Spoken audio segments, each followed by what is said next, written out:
E por que Bernabé ainda não está treinando com o Roger Machado? O que falta para esse jogador ser anunciado como o reforço do Internacional para a sequência da temporada? A negociação melou? Eu quero te falar o que disse o empresário do jogador, Juan Oller, sobre como que está essa negociação e permanência dele no Inter para a sequência da temporada. A prioridade de compra do Inter que já caiu e, teoricamente, agora o Inter estaria no páreo com qualquer outro clube que tentasse a sua contratação. Nesse vídeo, eu quero te trazer mais detalhes de como que tá essa situação de Bernabé, mas também quero te dar um F5 na janela de transferências do Internacional e até sobre a possibilidade de desistência do Santos sobre Thiago Maia. Calma que eu quero explicar também essa situação, mas antes, roda a vinheta.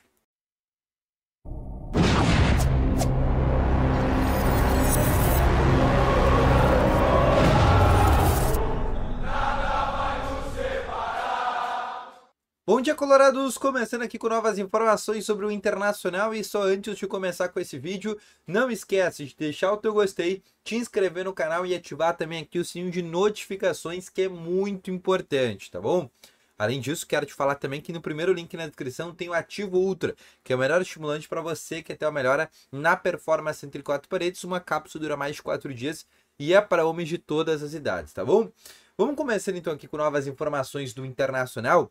E eu quero começar aqui conversando com vocês exatamente sobre a categoria de base do Internacional, porque o Inter, com uma rodada de antecedência, foi eliminado da Copa São Paulo de Futebol Júnior, após a derrota para o Barra por 1-0. Até teria uma mínima chance do Inter conseguir classificar, caso alguns resultados paralelos pudessem acontecer, mas a chance é mínima da mínima, para não dizer impossível. Pois bem, antes que obviamente isso aí é um absurdo e a gente tem que fazer uma certa terra arrasada. Mas tem que ser levado em consideração também que o time que foi para a Copinha era o time reserva do Internacional, porque o time titular está com o Roger Machado nesse momento. O Inter levou 7 jogadores para o Roger Machado, o goleiro, o Henrique Menck, os 3 zagueiros, na verdade, o Vitor Gabriel, Pedro Cauã e também o Everton. Além disso, o lateral esquerdo, Pablo. Além disso, os dois volantes que eram Bernardo Jacob e o Gustavo Santos, também o próprio atacante Marlon, assim, muitos jogadores além dos que já estavam no profissional, Iago Noah, o próprio Luiz Otávio, né, jogadores que teriam idade para jogar até mesmo a Copinha, não estavam à disposição da categoria de base. E aí o Inter teve que usar muitos jogadores de transição. Te dar o exemplo, o goleiro, Diego Wesley, um goleiro que não estava tendo muita rodagem, até chegou a ser relacionado a alguns jogos do Gauchão profissional, mas era um jogador que já era reserva do próprio Henrique Menck. Além disso, o lateral direito, esse sim já era titular há um certo tempo. Os dois zagueiros, tanto o Gabriel Lara quanto o João Dalla Corte foi um jogador que foi ressuscitado do nada, jogador que não tinha atuado durante todo 2024. Cauã Barbosa, lateral esquerdo, esse sim também era titular. Os dois laterais eram titulares. O meio de campo, o 5 era o Vaguete, que é um jogador que está voltando de uma lesão de ligamento. Além disso, o 8 é o deles. Esse era titular. Aí os outros dois jogadores, que eram o Cauã Alves e também o Alexandre, são dois jogadores que também eram super reservas do Internacional. E no ataque tinha o Christian, que também era reserva do Internacional. Ou seja, não justifica o Inter não classificar para a segunda fase.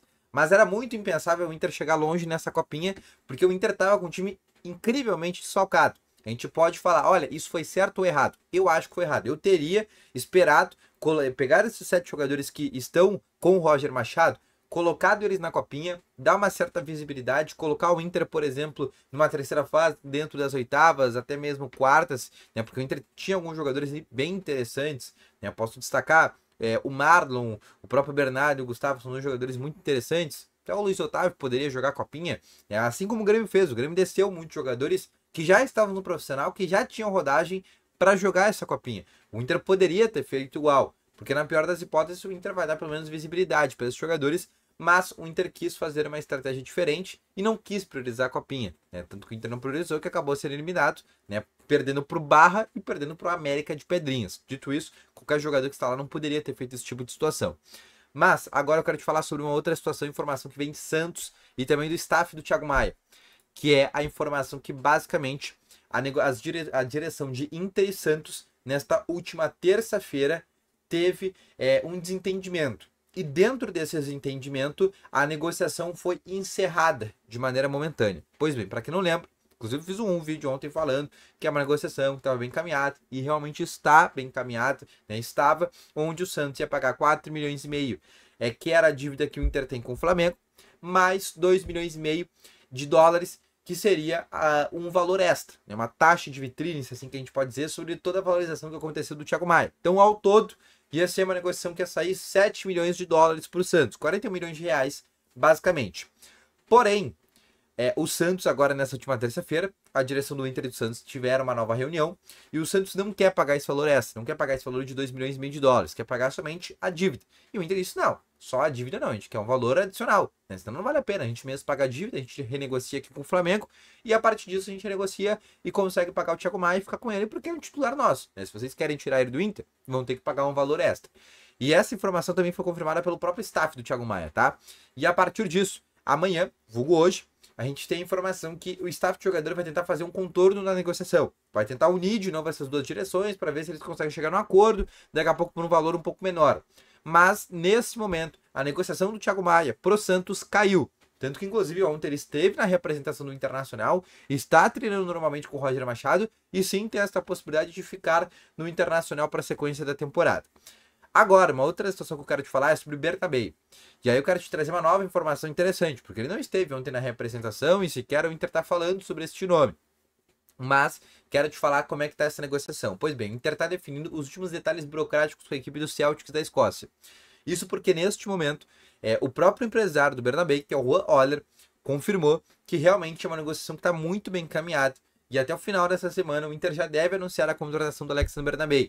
O Inter vai pagar 5 milhões e meio de euros, que vão ser pagos de maneira parcelada, por óbvio, e mais 500 mil euros em metas caso ele bata essas situações do Internacional, gols, assistências, convocações, títulos, minutos jogados, algo nesse sentido, pode ganhar mais 500 mil euros para a equipe escocesa. É uma negociação que está muito bem encaminhada. O Inter até fala com uma certa confiança que o Bernabéu vai ficar no Internacional. Entre Inter e Bernabéu já está tudo certo. O Inter definiu um contrato de 4 temporadas com ele, contou muito com a vontade do Bernabéu para essa situação. Tiveram outros clubes que estavam interessados sim na contratação do Bernabéu. Palmeiras, o próprio Cruzeiro demonstrou interesse, o Bahia, né, por meio do Grupo City também demonstrou interesse na contratação, mas o Inter está muito próximo de anunciar esse jogador e o próprio staff de jogadores já confirma isso. Então, a gente pode dizer que é uma negociação que virou uma novela? Sim, virou uma novela porque ela está durando há mais de 2 meses. Né? No mínimo 2 meses a gente está falando já dessa conversa que existe entre Inter e os Celtics da Escócia. Mas é uma situação que eu posso tranquilizar nesse momento para vocês, porque todas as pessoas que estão envolvidas nessa negociação têm um otimismo para que o Bernabéu possa ficar no Inter para a sequência da temporada. E aí a gente está falando que até o momento o Inter pode ter já 4 reforços nessa janela de transferência. Permanência do lateral esquerdo do Bernabéu, volante Ronaldo, que chegaria para compor elenco, e os 2 pontas, Vitinho, que vem do Dinamo de Kiev, e do Johan Carboneiro, que vem do Racing. São os 4 reforços do Inter aqui nesta janela de transferências, tá bom? Então, esse foi o vídeo, espero que tenham gostado. Deixa o teu gostei, se inscreva no canal e ativa o sininho de notificações. Volto logo mais com essas informações. Valeu, falou e foi!